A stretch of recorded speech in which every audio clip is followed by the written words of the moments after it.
തിരുവനന്തപുരത്ത് അതിന്റെ നേതൃത്വത്തിലേക്ക് വന്ന ആളുകൾ ചെറിയ ആളുകളൊന്നും ആയിരുന്നില്ല.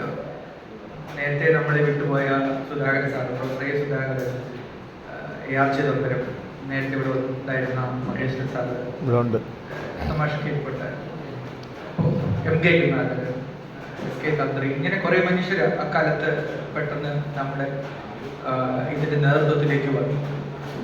ആ മനുഷ്യരുണ്ടാക്കിയ ഇപ്പൊ ഞാനിവിടെ നിൽക്കുന്നതിൽ എന്നെ പണിഞ്ഞിരിക്കുന്ന ഇഷ്ടികകളിലെ പ്രധാനപ്പെട്ട ഇഷ്ടികകളെല്ലാം വെച്ച മനുഷ്യരാണ് ഇവിടെ.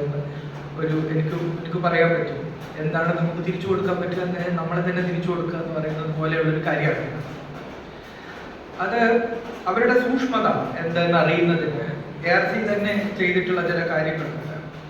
ഇപ്പോ ഓണത്തെ വാമനനുമായിട്ടൊക്കെ കേട്ടുന്നവർ ഈ ശശികലയൊക്കെ വന്ന് പറയുന്ന ഒരു കാലമൊക്കെ നമ്മൾ റീസെന്റ് കാണുന്നതാണ്. ഞാൻ കുട്ടിയായിരിക്കുമ്പോൾ ഓണപ്പാട്ട് കളക്ട് ചെയ്ത് ബാലസംഘം പുസ്തകമാക്കിയിട്ടുണ്ട്. അതിൽ പ്രധാനപ്പെട്ട പാട്ടുകളൊക്കെ കളക്ട് ചെയ്തത് ചിദംബരം സാറാണ്. എന്നിട്ട് ആ പാട്ട് പാടിത്തന്നു. അത് നമ്മുടെ നാടൻ സീഡിൽ കിടക്കണം. അതേ സമയത്ത് തന്നെ താരടി ശങ്കരന്റെ രാമായണങ്ങളെ കുറിച്ചുള്ള ഒരു പുസ്തകവും വരികയാണ്.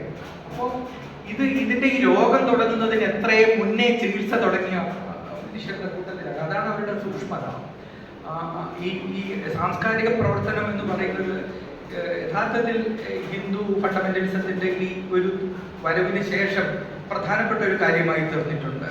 നമ്മൾ മനുഷ്യവംശത്തിന്റെ ചരിത്രം പരിശോധിച്ചാൽ ഈ ചരിത്രത്തിൽ ദീർഘകാലം പൊതുമണ്ഡലത്തിൽ രാഷ്ട്രീയം സംസാരിച്ചിട്ടില്ല. ഇന്ത്യയിൽ ഒരു 100 വർഷത്തിനകത്തെ രാഷ്ട്രീയം സംസാരിച്ചിട്ടുള്ളൂ. അതിനപ്പുറത്ത് ദീർഘകാലം സംസാരിച്ചിട്ടുള്ളത് റിലീജിയസ് ടോക്കുകളാണ്, മതസംഭാഷണങ്ങളാണ്. ഇപ്പൊ സംസാരിക്കുന്നത് സംസ്കാരത്തെക്കുറിച്ചുള്ള കൾച്ചറൽ ടോക്കുകളാണ്. ഈ കൾച്ചറൽ ടോക്ക് നടക്കുന്ന ഒരു സ്പേസിൽ നമുക്ക് രാഷ്ട്രീയം പറഞ്ഞ് നിൽക്കാൻ പറ്റത്തില്ല. അപ്പൊ അവിടെ സംസാരിക്കേണ്ടത് സംസ്കാരത്തെക്കുറിച്ചാണ്. സംസ്കാരത്തിൽ ഇടപെടുന്ന മനുഷ്യരാണ് സംസാരിക്കേണ്ടത്. ഇത് ഒരു പക്ഷേ ഈ ബോധ്യം നമുക്ക് ഒരു ഹിന്ദു വർഗീയതയുടെ ഒരു തുടക്കത്തിന് ശേഷമാണ് നമുക്ക് ബോധ്യം വരുന്നതെങ്കിൽ അതിന്റെ ഉദയത്തിന് തൊട്ട് മുമ്പേ ആ മേഖലയിൽ വന്ന് സജീവമായി ഇടപെടേണ്ടതുണ്ടെന്ന് നമ്മളെ ഓർമ്മിപ്പിച്ച ആളുകളാണ് വരുന്നത്. ഞാൻ പറയുന്നത് അതാണ് അതിന്റെ ഒരു റൂട്ട്. ഇവിടെ ഈ പുസ്തകത്തിലേക്ക് വന്നാൽ ഒരു പൊതുദൈവത്തെ കുറിച്ചിട്ടുള്ള ഒരു കമന്റ് പറഞ്ഞ് ഞാൻ ഇത് അവസാനിപ്പിക്കാം. ഇതിന്റെ അവസാനം ഇങ്ങനെയാണ്: എവിടെടാ പോത്തൊന്ന് കയർക്കും ഗുരുവിനോട് ഇവിടുണ്ടൻ തമ്പുരാനെ, അടിയനെ തൊട്ടുകൊണ്ടൊന്ന് നോക്കൂ. അടിയനെ തൊട്ടുകൊണ്ടൊന്ന് നോക്കൂ. തൊടുക എന്ന് പറയുന്നതിനകത്തൊരു പ്രശ്നമുണ്ട്. You can touch someone without being touched. അതൊരു ഏകപക്ഷീയ പ്രവർത്തനമല്ല. നിങ്ങൾ തൊടുമ്പോൾ നിങ്ങൾ തൊടപ്പെടുക കൂടെ ചെയ്യുന്നുണ്ട്. യഥാർത്ഥത്തിൽ ഈ തൊട്ടുകൂടായ്മ എന്ന് പറയുന്നതിനകത്തെ പ്രശ്നം ഒരാൾ മോശപ്പെട്ട ഒന്നിലേക്ക് തൊടാൻ മടിക്കുന്നതല്ല, തന്നെ തൊടാതിരിക്കാൻ എക്സ്ക്ലൂസീവായി അയാളെ കീപ്പ് ചെയ്യുന്നതാണ്. അതാണ് ആ ടച്ചിന്റെ ഏറ്റവും പ്രധാനപ്പെട്ട ഒരു രാഷ്ട്രീയം എന്ന് പറയുന്നത്. നമ്മളെ സത്യത്തിൽ അതിനെ അങ്ങനെ കണ്ടിട്ടില്ല. അതുകൊണ്ട് അങ്ങനെ തൊടുമ്പോൾ മാത്രം, അങ്ങനെ തൊട്ടാൽ മാത്രം നിനക്ക് കാണാവുന്ന ഒരു ലോകമുണ്ട്. ആ ലോകത്തിൽ ഒരു ദൈവമുണ്ട്. ആ ദൈവം നിന്റെ വഴിയെ വരില്ല. നീ അടച്ചുകെട്ടിരിക്കുന്ന ഈ മതിൽ കടന്ന് അങ്ങോട്ട് വരില്ല. അതാണ് തൊട്ട് മുമ്പ് പറയുന്നത്. ഈ മതിൽ ഇടവഴി പോരല്ലോ, ഇരുവശവും മതിലല്ലേ കൊമ്പുടക്കും.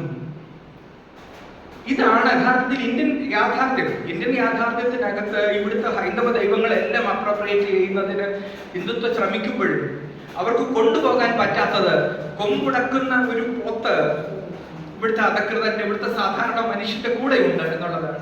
അതിനെ കൂടെ കൊണ്ടുപോകാൻ പറ്റുന്നില്ല. ഇത് ദൈവവിരുദ്ധമായ ഒരു കവിതയൊന്നുമല്ല, ഗംഭീരമായൊരു കവറാണ് ഇതിന് ജിജോ വരച്ചിരിക്കുന്നത്. അദ്ദേഹം അതിന് അനുമോദനങ്ങൾ അർഹിക്കുന്നുണ്ട്. അതുകൊണ്ട് വളരെ സൂക്ഷ്മമായ, വളരെ ഫിലോസഫിക്കലായ ഈ ടച്ചിന്റെ ഒരു രാഷ്ട്രീയം പിന്നീട് പുതിയ കാലത്ത് വളരെ സജീവമായി വരുന്നു എന്ന് നിങ്ങൾക്കറിയാം. വിഖ്യാതനായ ചിന്തകൻ ദർദ, അദ്ദേഹത്തിന്റെ സഹചിന്തകനായിരുന്ന ലുക് ജാൻസിക്ക് എഴുതിയ പുസ്തകത്തിന്റെ പേര് ഓൺ ടച്ചിങ് എന്നാണ്. അദ്ദേഹം തിരിച്ച് ഒരു പുസ്തകം ദർദയ്ക്ക് സമർപ്പിക്കുന്നുണ്ട്. ആ പുസ്തകത്തിന്റെ പേര് ടച്ച് മീ നോട്ട് എന്നാണ്. അത് ക്രിസ്തു പറഞ്ഞ വാക്കാണ് എന്ന് നിങ്ങൾക്കറിയാം. അപ്പൊ സ്പർശത്തിന്റെ ഒരു രാഷ്ട്രീയത്തെ അങ്ങനെ കാണുമ്പോൾ ജോസഫിന്റെ ഒരു കവിത എനിക്ക് ഈ സമയത്ത് ഓർമ്മ വരുന്നത്, വെള്ളത്തിൽ പരമ്പീൻ കൂളിയിടുന്നത് നോക്കി പൊന്തക്കാട്ടിൽ ഒരുവനിരുന്നു. അവൾ അവനെ കാണാത്തിടത്തോളം അയാൾ കഥയിലില്ല. കാണുമ്പോൾ വസ്ത്രങ്ങൾ മാറിലൊതുക്കി ഓടിപ്പോകുന്ന ഭയം എന്ന പെൺകുട്ടി എന്നാണ്. അപ്പോൾ അവൾ അവനെ കാണാത്തിടത്തോളം അയാൾ കഥയിലില്ല എന്ന് പറഞ്ഞതുപോലെ കഥയിലില്ലാതിരിക്കുന്ന ഒരു സന്ദർഭത്തെ കുറിച്ചാണ് ഈ പറയുന്നത്. തൊടുമ്പോൾ മാത്രം കഥയിൽ ഉണ്ടായി വരുന്ന ഒരു കാലത്തെ കുറിച്ചാണ്. അത് സത്യത്തിൽ വലിയ രാഷ്ട്രീയ വിവക്ഷകളുള്ള, വളരെ വലിയ തത്വശാസ്ത്ര വിവക്ഷകളുള്ള ഒരു കവിതയാണ്. നിരവധി കവിതകളുണ്ട്. ഒരു കാര്യം കൂടി പറയാം ഇതിനകത്ത്. ഈ തിരുവനന്തപുരം ജില്ലയില് ഞങ്ങൾ കുട്ടികളെ സംഘടിപ്പിക്കുമ്പോൾ തിയേറ്ററിൽ പ്രധാനമായി ശ്രദ്ധിച്ച ആളാണ് ചിദംബരം മാഷ്.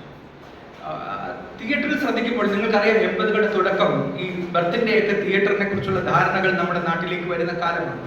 അദ്ദേഹം അതിനെ അതുപോലെ എടുത്തു വയ്ക്കാനല്ല ശ്രമിച്ചത്, നമ്മുടെ ഫോക്ലോറിക് എലിമെന്റുകളെ കൂടി കൊണ്ടുവരാനാണ് ശ്രമിച്ചത്. രണ്ടും ചേർത്ത് കേരളീയ തനിമയിൽ നിൽക്കുന്ന ഒരു പ്രോളിറ്റാറിയൻ തിയേറ്ററിനെ കുട്ടികൾക്ക് പരിചയപ്പെടുത്തുന്ന വളരെ ഗംഭീരമായ ഒരു ജോലിയാണ് അദ്ദേഹം ചെയ്തത്. അത് ചെറിയ പണിയല്ല. ആ ശ്രമത്തിൽ അതിന്റെ കൂടെ കുട്ടി കവിതകൾ വരുന്നുണ്ട്, നാടൻ പാട്ടുകളെ അദ്ദേഹം നമുക്ക് വേണ്ടി പാടുന്നുണ്ട്. ഇതിനകത്ത് കുട്ടി കവിതകളുടെ ഒരു ഭാഗമുണ്ട്. മലയാള സാഹിത്യം വളരെ മുന്നോട്ട് പോയിട്ടുള്ള ഒരു എഡിഫൈസ് ആണ്. നോവലുകൾ, ഗംഭീരമായ നോവലുകൾ വരുന്നു, കഥകൾ വരുന്നു, കവിതകൾ, ധാരാളം കവികൾ വരുന്നു. പക്ഷേ ഗുണശോഷണം വന്നിട്ടുള്ള ഒരു മേഖലയാണ് ബാലസാഹിത്യം. പുതിയ കാലത്ത് വരുന്ന ബാലസാഹിത്യത്തിന്റെ സംഗതികളൊക്കെ നോക്കിയാൽ നമുക്ക് സങ്കടം വരും. അവിടെ ഗംഭീരമായി ഇടപെടാൻ ത്രാണിയുള്ള ഒരു റൈറ്ററാണ് ചിദംബരം സാർ എന്നുകൂടി ഈ സമയത്ത് ഓർമ്മിച്ചുകൊണ്ട് നിർത്തുന്നു. നമസ്കാരം.